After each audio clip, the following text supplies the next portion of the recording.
Welcome into the Hoosier Insider podcast. I'm Griffin Epstein. If you're watching this video, welcome. We are so excited to announce that we're going to be trying out these podcast episodes through video format with some new IU sports media technology with StreamYard. It's really exciting. Of course, you can still listen to the audio version of the podcast on Spreaker or wherever get your podcasts, but we really think these are going to enhance the podcast, across multiple levels. And there's no better way to start our video versions of these podcasts with another coach's episode as we welcome one of the great IU coaches and people on campus, head coach of Indiana Wrestling, Angel Escobedo. And Coach joins me now. Coach, how you doing? Good. How are you? I'm doing great, Coach. Great to have you on. Obviously, a lot of uncertainty going into your third season at the helm of this IU program. What are you expecting the season to look like for you and your team in the Big Ten this year?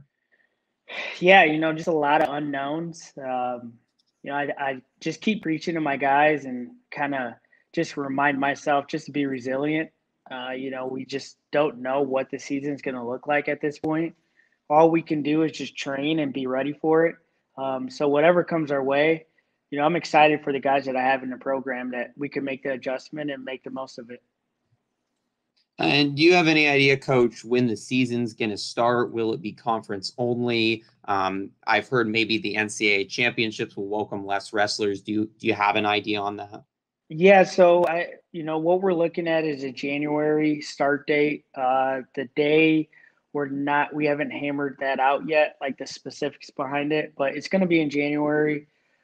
So we're looking from January to March as our season. Now, as far as conference only, I think we'll do the majority conference and maybe do one or two matches outside of conference, if that. But, the logistics behind it is still getting worked out. Absolutely. A lot up in the air, certainly in many aspects of people's lives. One thing that's definitely challenging about wrestling, and unfortunately it does not accommodate itself to social distancing in the manner of the sport. How much is that factoring into the season with protocols? And even, I know you've started practice right now, but did have to stop it briefly in September due to positive COVID-19 tests. Yeah, I think for us, we were probably one of the last sports on campus to, get going in our room. But we knew that that's what the reality of the situation is. So our guys had to wait longer than, other sports, but we did it the best way that we could. I mean, we got a great medical team here. I just told the guys, trust the process, trust the medical team. They know what they're doing. And since we started in our room, we haven't had any positive cases. We've been going strong, and, that's just a sign of, our medical team and what they've done. It's good to hear. Yeah. Want to go back to March. A lot of teams were obviously across the sports landscape in a really unique position, including you guys. Yep. Finished the Big Ten championships, expecting to go to Minneapolis for the NCAA championships with Liam Cronin and Graham Rooks, who both had great years last year. All that was abruptly stopped. What were just the emotions for you, and especially for Liam and Graham in that time, having, something that you'd worked so hard for be so abruptly taken away? Yeah, I mean, I think for me, it hurt more to see them get their season taken away. As a coach and as a former athlete, my time has already been put in. My career's done. I coach for the guys. I don't coach for myself. So, just to see them not have that chance to go out there and compete at NCAAs was heartbreaking. I tried to do as best as I could to be there for them. To try to be positive around them, but I know how hard it was for them because, if I put myself in their shoes, I don't know what I would have done. I would have been crushed. And so, I just try to tell them, luckily for them that they weren't seniors, they still had more years left. And, this year Graham is going to look and make the most out of this opportunity and the years after that. So, I'm just thankful that, they do get that opportunity to go to nationals and be an All-American, be a national champ. And of course, for those listening who don't know, Coach Escobedo, former IU wrestler, one of the greatest of all time, to don the cream and crimson singlet, a 4-time All-American. Thank you. Thank you. Yeah, the only one in Indiana history. I know we've talked a lot about COVID-19 to start, but want to talk a little bit about your team coming up, because there's a lot of excitement about the program, especially with both the incoming freshman class and a couple second-year wrestlers that redshirted last year, wrestled as unaffiliate, specifically DJ Washington and Asa Garcia, really successful last year wrestling as true freshmen, unaffiliated. What are your expectations for them this season? I think, I'm excited for this team. We finally have depth. We finally have star power in our lineup. That's the thing that we've been missing the last couple of years. So this year we finally get to, put it all out there. As you said, so 2 years ago we had the 13th overall recruiting class ranking in the country. And so now those guys are going into the lineup this year. And then last year, our recruiting class was 25th. So we get to combine those classes together, and those guys get to compete for spots. We had some big transfers come in. Garrett Hoffman, who was NCAA qualifier as a true freshman. He's going to wrestle 197. Our heavyweight, Jacob Bullock, transferred from Old Dominion. He wrestles as a true freshman at heavyweight. He was ranked 6th in the country coming out of high school. So for us, we have the guys. We have the guys now. Now we just need to continue to sharpen their skills and go out, have them go out there and perform at the highest level. Another aspect of the team this year, which I also think is interesting, with the incoming freshman class, one of the better, as you said, compiled in recent IU history. The NCAA just releasing guidelines earlier this week that winter sport athletes will not use up a year of eligibility no matter what happens this year. Does that factor into your decisions for freshmen? You have 3 state champions coming in Santos Cantu, Robert Dieters, and Derek Gilcher. Are we going to see them in the starting lineup this year? I mean, I had this talk with my team this morning. It's, I talked to all the freshmen. I said, no one's redshirting this year. Why? Right now is the NCAA just gave you an opportunity to go out there and compete without burning a year. So we're going to use everybody that we can.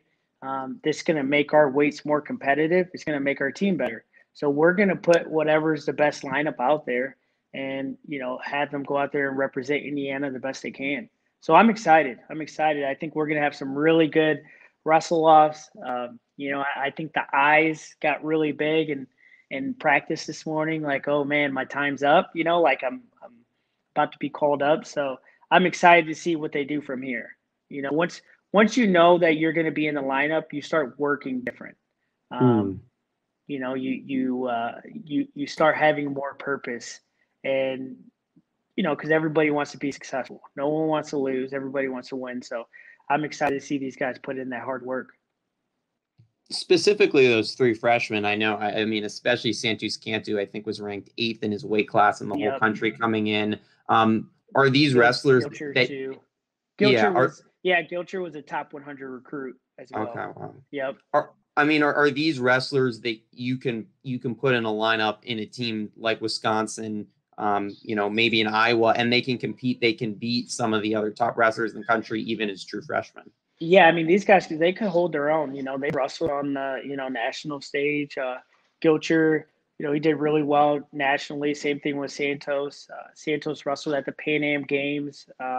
He got a gold and a silver, gold in freestyle, silver in Greco-Roman. So that's like the best, in the Pan Americans, the best 19-year-olds and below. So he was able to win that. So they've won at high level events.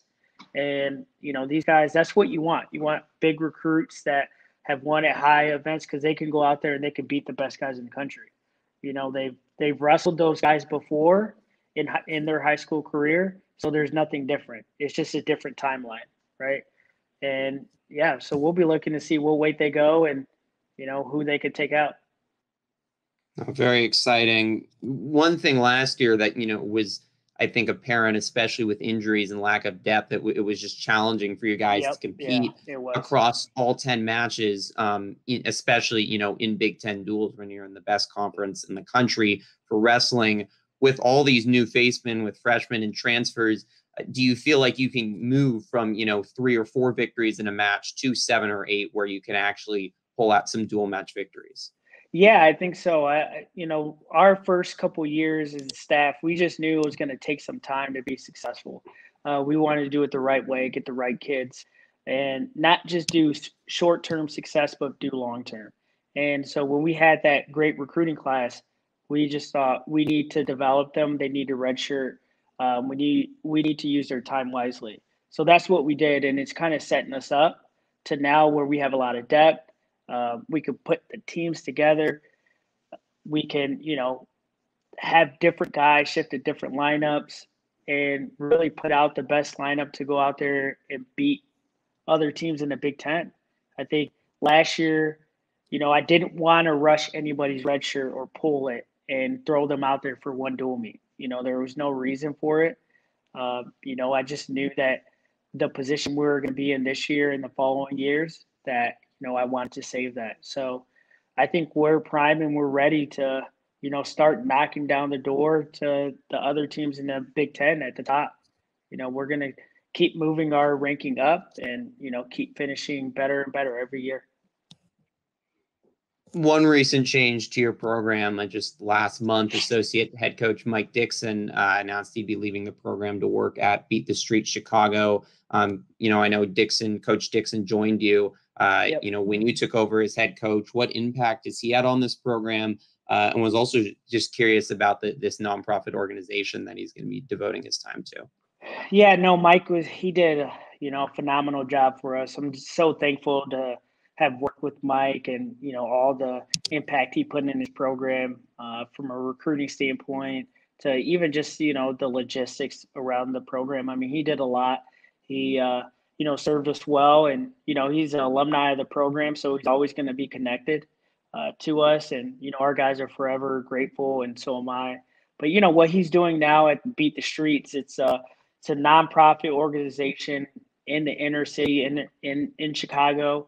And basically they just teach inner city kids how to wrestle, give them that opportunity that they, might not have. And, just give them a chance to earn scholarships, get into college and, do the best that they can. And I think there's no better guy to do it than Mike. He's a perfect example of, just what you want to be as a man. And, he's going to lead those guys to, greater heights. And I'm excited for him. I really am. And like I told him, and he knows that, we're going to continue to work together. And I have a passion for that. So I help out at Beat the Streets whenever I can. And I'm going to continue to help out in the future.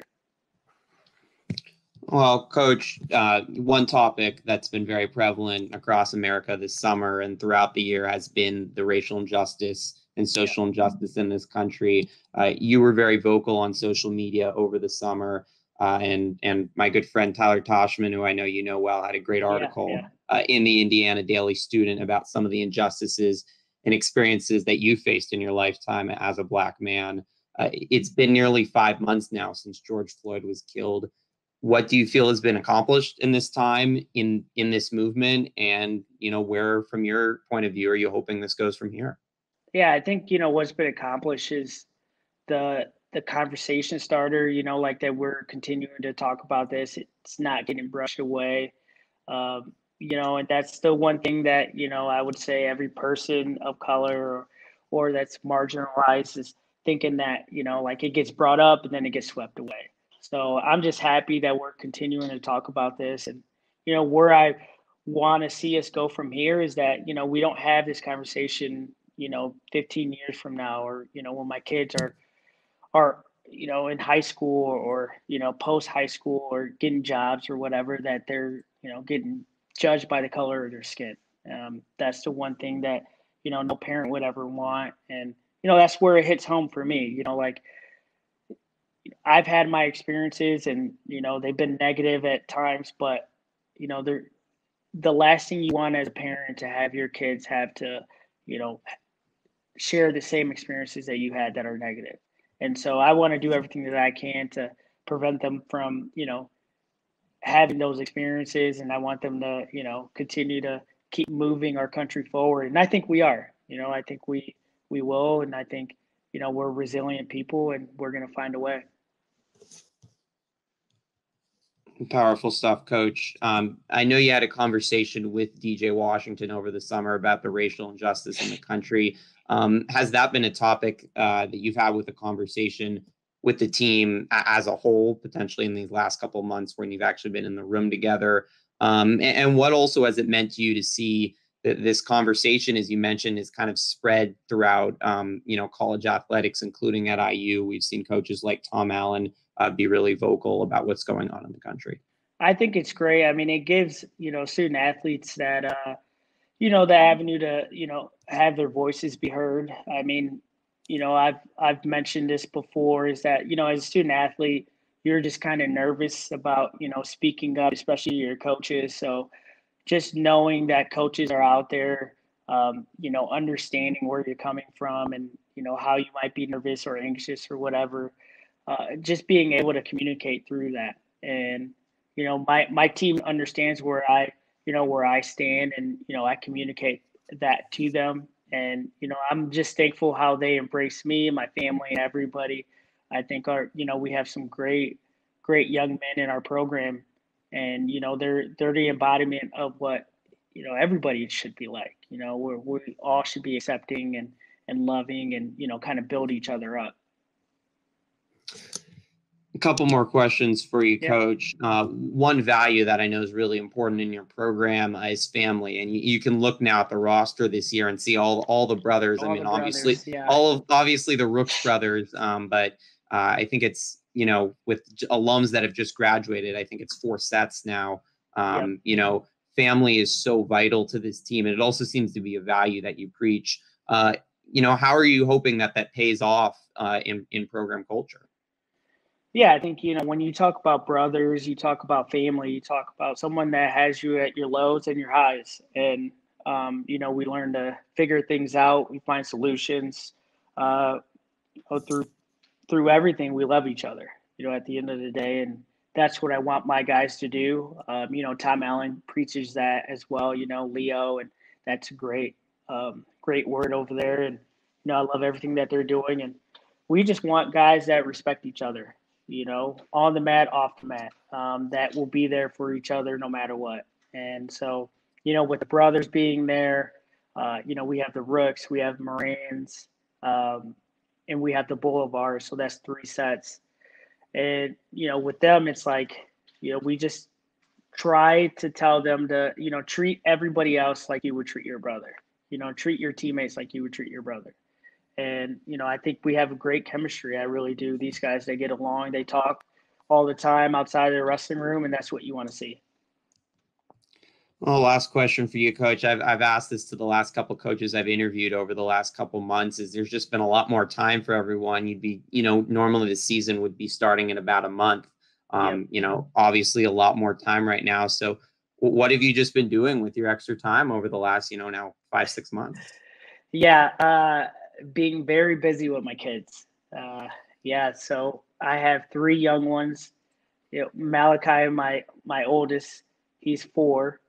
I have Sanaya, she's 3, and then Zoe, she's 20 months. So, having 3 kids, 4 and under, it's been a crazy house.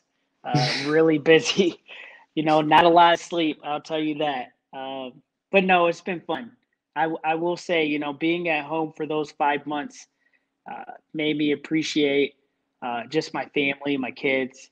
I mean, it wasn't easy. It's still not easy, but it's, I wouldn't, trade it for anything in the world. It's the best job in the world, being a parent, being a dad.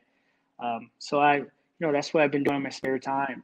And, I feel like the bond that we created in this, 5 months has just been, something that I'll never forget. And, I know that they won't forget, the tents that we built, the ships that we built, like how many times I was the bad guy when we were playing Power Rangers or just whatever, just, funny things like that. I mean, that's that's what you live for, right? You live for those kind of memories, and you want your kids to remember you as a parent, like the fun parent, like the good times that they had.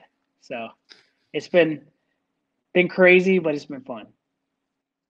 It sounds like it was a fun time in the Escobedo household over the last 5 months. And Coach, really appreciate you joining the Hoosier Insider podcast household for about 20 minutes here and talking to us. You obviously have a great impact on campus and on this wrestling team, so it means a lot to talk to you. And really hope that we can get out in a couple months and see your team on the mat. Yeah, thank you. Thank you for having me. All right, take care, Coach. See ya. All right, that was head coach Angel Escobedo, one of the greatest coaches, no doubt, on this IU campus in terms of his leadership, in terms of what he's done as an athlete in the past at IU. We mentioned it, 4-time All-American in a history of Indiana wrestling that going back to the 30s has some of the most talented Big Ten wrestlers of all time. Escobedo stands out, the native of Gary, Indiana, as one of the best. Returned to his alma mater to coach. And as you can see, continuing to be a great leader. And looks like maybe this is the year for Indiana to have its breakout season. They had just one Big Ten win last year, but they have the players through transfers, through freshmen coming in, through redshirt freshmen coming in, potentially to have a big year this year. Obviously, a lot still very uncertain on what Big Ten wrestling and all of winter sports is going to look like. That will do it this week for our episode of the Hoosier Insider Podcast. Really hope you enjoyed this video format. We are planning to continue this video format in the future for our future podcasts on our bi-weekly basis, at least for the rest of the semester. So you can always check them out on the IU Sports Media page. We'll have all our videos there. Of course, if you want to listen to it in podcast format, as it's saying on the ticker below me, if you're watching on video, you can check it out on Twitter. We have the links on there at Hoosier Insiders on Twitter to follow us there. You can follow me on Twitter at Epstein_Griffin, or just check it out on Spreaker, Apple Music, wherever you get your podcasts. It will continue to be there in audio format. So that does it for our podcast this week. We will be back in 2 weeks, back up on the IU Sports Media YouTube page with another video, another great podcast. Until then, enjoy the return of Big Ten football. Enjoy the last moments of fall. And as always, stay safe and stay sane.